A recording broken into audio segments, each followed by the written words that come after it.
রিজিকের এই নেয়ামত থেকে যারা দূরে, ওদেরকে একটু জিজ্ঞেস করো ভাই, ঘুম কত আরামের নেয়ামত। বলবে রে ভাই আমার ঘুম হয় না, আমি জানি ঘুমটা আল্লাহর কত বড় নেয়ামত। ওই বান্দা প্রতিটা মুহূর্তে টের পায়, বিছানায় শুয়া এপাশ ওপাশ করে ঘুম ধরে না। বান্দা বড় টেনশনে পড়ে থাকে, কি ব্যাপার, এতগুলা ঔষধ খাইলাম তারপরেও শরীরে ঘুমটা আসে না, চোখের ভিতরে ঘুম আসে না। বান্দার মনের ভিতরে বড় পেরেশানি, টেনশনে ঘুম হয় না। ও গোলাম, দুনিয়ার কোনো ঔষধ লাগবে না, ঘুমটা যদি না আসে একটু মাওলা পাকের জিকির করতে থাকো, একটু জিকির করতে থাকো। জিকির করতে করতে কখন তোমার ঘুম আসবে ও গোলাম তুমি টেরও পাইবা না। আল্লাহর পক্ষ থেকে আরামের একটা ঘুম তোমাকে উপহার দেওয়া হবে। জিকির খোদা তু করতা যা, জিকির খোদা তু করতা যা, ये जिकिर बड़ा अनमोल। अल्लाह अल्लाह बोल बंदे, अल्लाह अल्लाह बोल, अल्लाह अल्लाह बोल बंदे, अल्लाह अल्लाह बोल। قال النبي صلى الله عليه وسلم إن في الجسد لمضغة إذا صلحت صلح الجسد كله وإذا فسدت فسدت الجسد كله। পয়গম্বর বলেন, মানব দেহের ভিতরে এমন একটা গোশতের টুকরা আছে, এই মানব দেহের ভিতরে একটা গোশতের টুকরা আছে, গোশতের টুকরা। ওই টুকরাটা যদি সুস্থ থাকে, বান্দার পুরা দেহটা সুস্থ থাকে। পুরা দেহ বলেন না, পুরা দেহ। আর যদি শরীরের ওই মাংসের টুকরাটা, গোশতের টুকরাটা যদি অসুস্থ হয়, বান্দার পুরা দেহটা, পুরো শরীরটা অসুস্থ হয়ে যায়। এই বয়ান যখন সাহাবায়ে কেরামকে রাসূল শুনাইলেন, সাহাবায়ে কেরাম প্রশ্ন করলেন, পয়গম্বর, মানুষের শরীরের ভিতরে যে গোশতের টুকরাটা আছে, যেটা সুস্থ থাকলে শরীর সুস্থ, যেটা অসুস্থ থাকলে বান্দার শরীর অসুস্থ হয়ে যায়, একটু জানতে মন চায় মানব দেহের ভিতরে ওই গোশতের টুকরাটার নামটা কি? রাসূল বলেন, আলা ওয়াহিয়াল কলব, বলে শরীরের ভিতরে যে এক্সট্রা একটা গোশতের টুকরা আছে, ওই গোশতের টুকরার নাম হলো কলব। আমরা যেটাকে মন বলি, অন্তর বলি, আত্মা বলি, কলব বলি, এই গোশতের টুকরাটার সুস্থতার উপরে নির্ভর করে পুরা দেহ সুস্থ থাকবে কিনা। আমাকে একটা কথা আপনারা উত্তর দেন, যার মন খারাপ থাকে ওই ব্যক্তির শরীরটা খুব সুস্থতা অনুভব হয় না? হয় বুঝি? মন খারাপ থাকলে শরীর সুস্থ মনে হয়? মন খারাপ থাকলে শরীরে কোনো রোগ নাই, তারপরেও বান্দার অসুস্থ অনুভব হয়, খারাপ লাগে, শরীরে ঝিমাই আসে, ব্যথা ব্যথা অনুভব হয়, অসহ্য লাগে, অশান্তি লাগে, শরীরে ভালো লাগে না, অথচ শরীরে কোনো রোগ নাই। রোগ কোন জায়গায়? কলব। বলেন না, রোগ কোন জায়গায়? কলবের রোগটা পুরো শরীরের উপর ভর করে। অন্তর খারাপ, মন খারাপ, কলব খারাপ যার, তার পুরো শরীরটাই খারাপ অনুভব হয়। বুঝছেন না, বোঝেন নাই? আচ্ছা, আমরা শরীরকে ঠিক রাখার জন্য কি খাই? জোরে বলেন না। শরীর সুস্থ রাখার জন্য, শরীরের জন্য আমরা কি গ্রহণ করি? খাদ্য, খাবার। এবার যদি মন খারাপ হয়, এই মনের জন্য কি খাওয়া দরকার? বোঝেন নাই? শরীরকে ঠিক রাখার জন্য খাদ্য খাই। এবার শরীর যদি অসুস্থ হয়, তাহলে ডাক্তারের কাছে গিয়ে ঔষধ খাই। শরীরে জ্বর হলে আপনারা কি খান? মজুরে করে না। যাবতীয় অসুস্থতার জন্য মানুষ কি খায়? জোরে, আরো জোরে সবাই বলবেন, কি খায়? আচ্ছা, এখানে ঔষধ খাই নাই এ পর্যন্ত একটা লোক হাত তোলেন যে হুজুর আমি এখনো পর্যন্ত কোনো ওষুধ খাইনি। হ্যাঁ, কেউ নাই। তাহলে শরীর অসুস্থ হলে সুস্থতার জন্য আমরা কি খাই? ওষুধ খাই। এখন প্রশ্ন হলো হুজুর, শরীর সুস্থতার জন্যে আমরা তো ওষুধ খাই, এখন মানুষের শরীরের ভিতরে যে এক্সট্রা একটা গোস্তের টুকরা কলব নামে আছে, এটা যদি অসুস্থ হয় তাইলে তো শরীর সুস্থ থাকলে অসুস্থ অনুভব হয়। এখন এই কলব অসুস্থ হলে এটার জন্য কি ওষুধ খাইতে হয়? প্রশ্ন আছে না নাই? জোরে বল। এই প্রশ্নের উত্তরটা জানা আপনাদের দরকার আছে। কার কার দরকার নাই হাত তুলেন।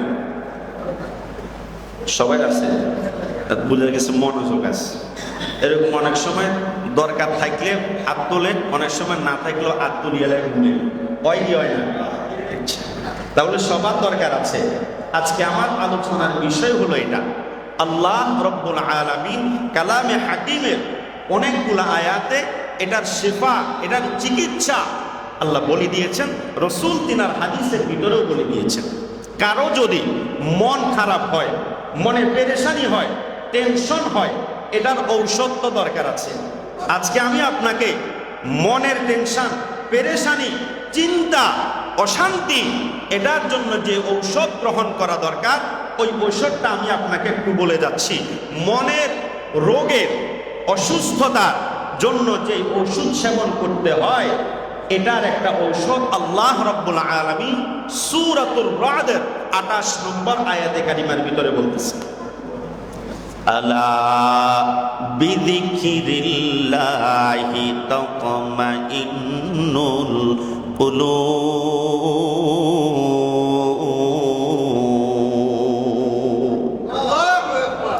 আল্লাহ রাব্বুল আলামিন বলেন, গোলাম, শরীরটা অসুস্থ হলে দুনিয়ার বাজার থেকে, ডাক্তার থেকে ঔষধ গ্রহণ করো, সেবন করো।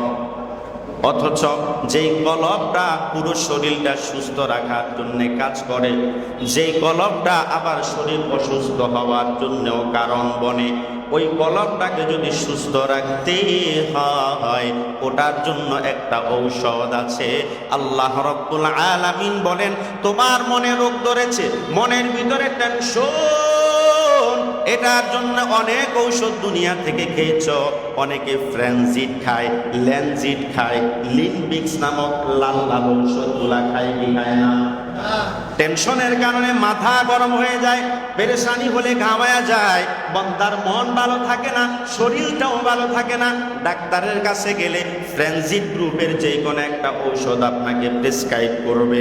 দুনিয়ার ডাক্তার যে প্রেসক্রিপশন করবে, ওই প্রেসক্রিপশনে, ওই ওষুধের মাধ্যমে বান্দা সুস্থ হতেও পারে, নাও হতে পারে, গ্যারান্টি নাই। কিন্তু কলবের অসুস্থতার জন্য, মনের রোগটাকে সেবা করার জন্য, মনের পেরেশানিটাকে দূর করার জন্য, এই মনটাকে শান্ত করার জন্য আমার মালিক একটা ঔষধ প্রেসক্রিপশনের মাধ্যমে দিতেছে। ওই ঔষধটা যদি কোনো বান্দা খায়, খোদার কসম, দুনিয়ার ডাক্তারের ঔষধ শরীরে কাজ না করলেও আমার আল্লাহ দেওয়া প্রেসক্রিপশনের ঔষধটা বান্দার শরীর, মন সুস্থ করার জন্য কাজ করবে, এতে কোনো সন্দেহ নাই। ওই ঔষধটাকে আমার আল্লাহ বলেন, আল্লাহ বিযিকিরিল্লাহি তাতমাইন্নুল কুলুব।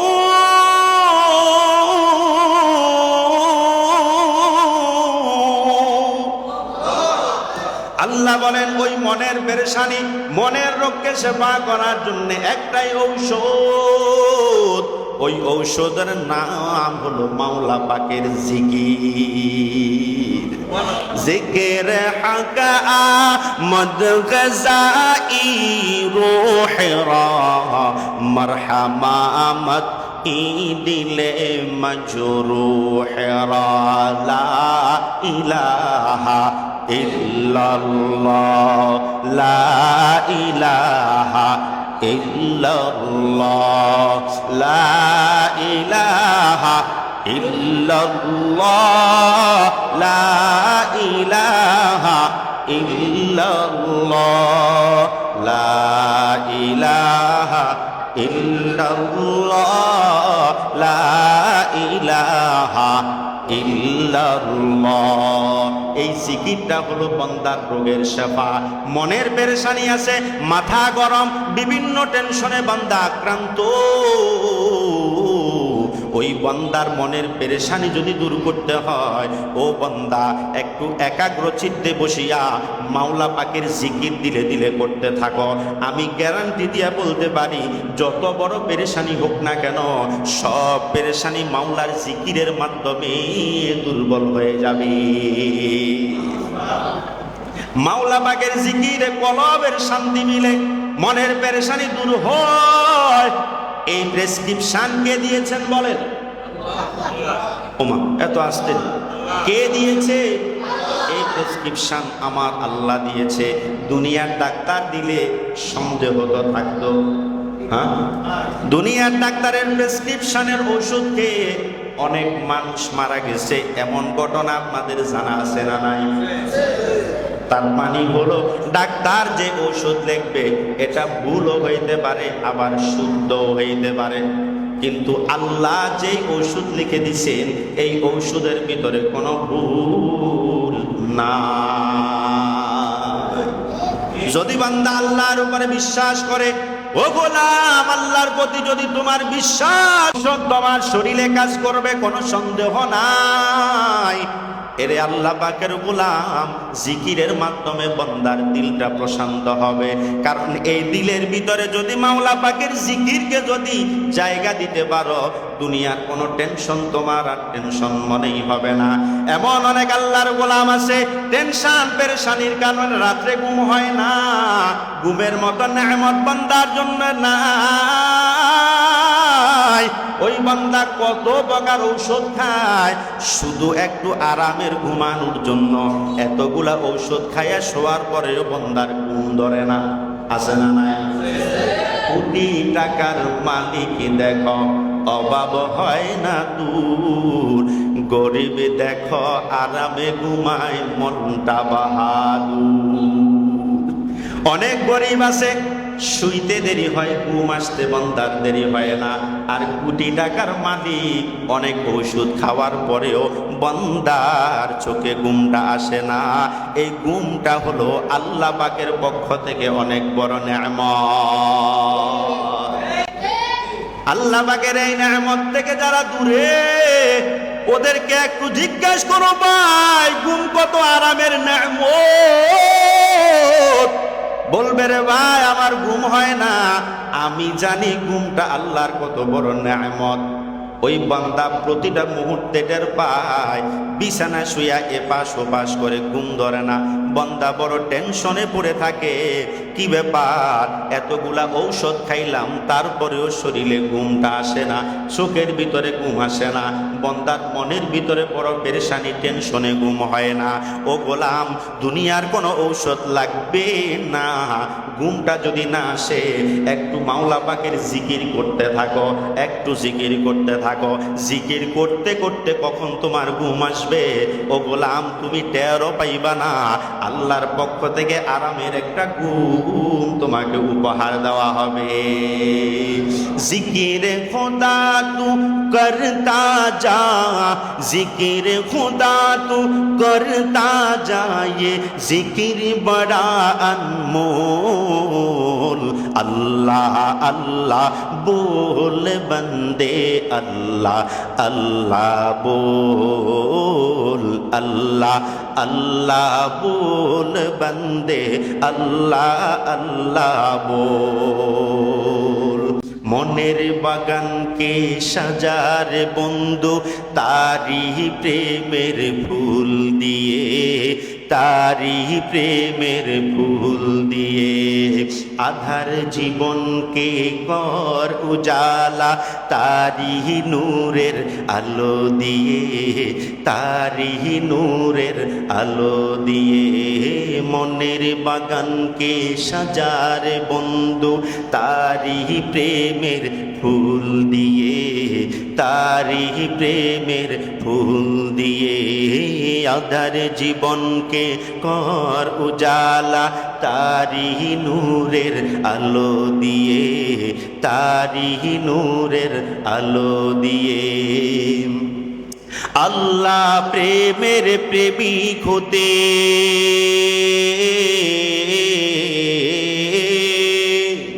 আল্লাহ প্রেমের প্রেমিক হতে মিছে দুনিয়াদারি ভুল। আল্লাহ আল্লাহ बोल बंदे अल्लाह अल्लाह बोल, अल्लाह अल्लाह बोल बंदे अल्लाह अल्लाह बोल। মনের প্রশান্তি আল্লাহ নামের জিকিরে, মনের প্রশান্তি বান্দা আল্লাহ নামের জিকিরে। মনে শান্তি নাই, পেরেশানি, কলবের ভিতরে অনেক দুর্বলতা কাজ করতেছে, মনের পেরেশানির কারণে ঘুম হয় না, দুনিয়ার কোনো কাজ স্বাভাবিকভাবে করতে পারো না। ও বন্ধু একটু শুনে নাও, যার মনের ভিতরে পেরেশানি আছে ও কাজটা সুন্দরভাবে করতে চাইলেও এলোমেলো হয়ে যায়। হয়নি না হয়? আওয়াজ করে বান্দা, হয়নি না হয় না? মনের পেরেশানি থাকলে বান্দার সুচারুরূপে কাজটা আদায় হয় না। বান্দার মনে টেনশনের কারণে কাজ সঠিকভাবে করতে চাইলেও উল্টা হয়ে যায়। বান্দাকে যদি জিজ্ঞাসা করে কি ব্যাপার, কাজটা এভাবে না করে ওইভাবে কেন করছো, ওই বান্দা ডাক দিয়ে বলে ভাই পেরেশানির কারণে কাজটা আমি ঠিকভাবে করতে পারলাম না। মনের অনেক ইচ্ছা ছিল সুন্দরভাবে কাজটা সাজাবো, কিন্তু পেরেশানির কারণে ওই কাজটা আমি চাইলেও সুন্দরভাবে করতে পারি নাই। এরে আল্লাহ পাকের গোলাম,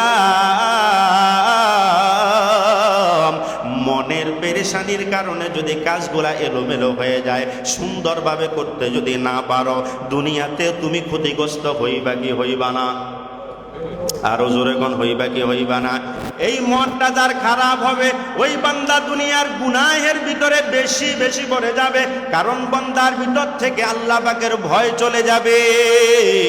যেই বান্দার অন্তর থেকে আল্লাহ পাকের ভয় চলে যাবে ওই বান্দা বেশি বেশি গুনাহ করবে, বেশি বেশি নাফরমানি করবে, আল্লাহর অবাধ্য হয়ে যাবে। এরে আল্লাহ পাকের গোলাম, আল্লাহ পাকের অবাধ্য হয়ে গেলে গুনাহ করলে পরে আখিরাতে শাস্তি আছে না নাই? আরো চিল্লায় বলা আছে না নাই? এ মুসলমান ইমানদার, আল্লাহ পাকের গোলাম, আল্লাহ পাকের আযাব যদি পরকাল থেকে বাঁচতে হয় গুনাহমুক্ত জীবন গড়া লাগে।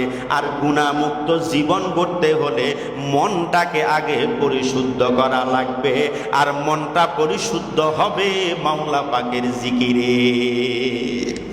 দেখের খোরাক যেমন খাদ্য, এই মনের খোরাক তেমন মাওলা পাকের জিকির। দেহের খোরাক যেমন প্রতিদিন গ্রহণ করো, এই মনের খোরাকটা প্রত্যেক বান্দা যদি ডেইলি প্রতিদিন ভাবে গ্রহণ করে ওই বান্দার মন কখনো খারাপ হবে না, ওই বান্দার অন্তর কখনো খারাপ হবে না, ওই বান্দা মানসিক টেনশনে পড়বে না, মানসিক পেরেশানিগ্রস্ত হবে না।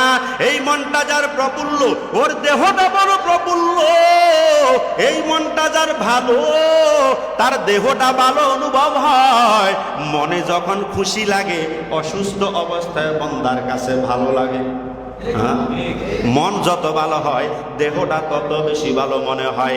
এই জন্যে শরীরের রোগটাকেও যদি দূর করতে হয় এই মনটাকে আগে পরিশুদ্ধ করা লাগবে। আর পরিশুদ্ধ করার ঔষধ আমার আল্লাহ কালামে হাকিমের প্রেসক্রিপশনে সূরাতুর রদের 28 নম্বর আয়াতে বলে দিলেন, আলা বিযিকিরিল্লাহি তাতমাইন্নুল কুলুব। ঔষধ পাইছেন কি বান নাই? একটু বলেন না, এই ঔষধটা প্রতিদিন গ্রহণ করবেন কারা কারা? ইনশাআল্লাহ তৌফিক দান করেন। এই জিকির করলে আপনার কি কি লাভ হবে? 1 নম্বর তো পাইলাম, মনের পেরেশানিগুলা দূর হবে। 2 নাম্বার আর একটা লাভ আছে। ও বাবা একটু বলতাম নি, বলেন। এই জিকিরের, মাওলা পাকের জিকিরের তিনটা লাভ, তিনটা ফায়দা, তিনটা উপকার। এক নাম্বার হলো মনের পেরেশানি দূর হবে, মনটা প্রফুল্ল হবে, মনটা ভালো হয়ে যাবে, মনে প্রশান্তি মিলবে।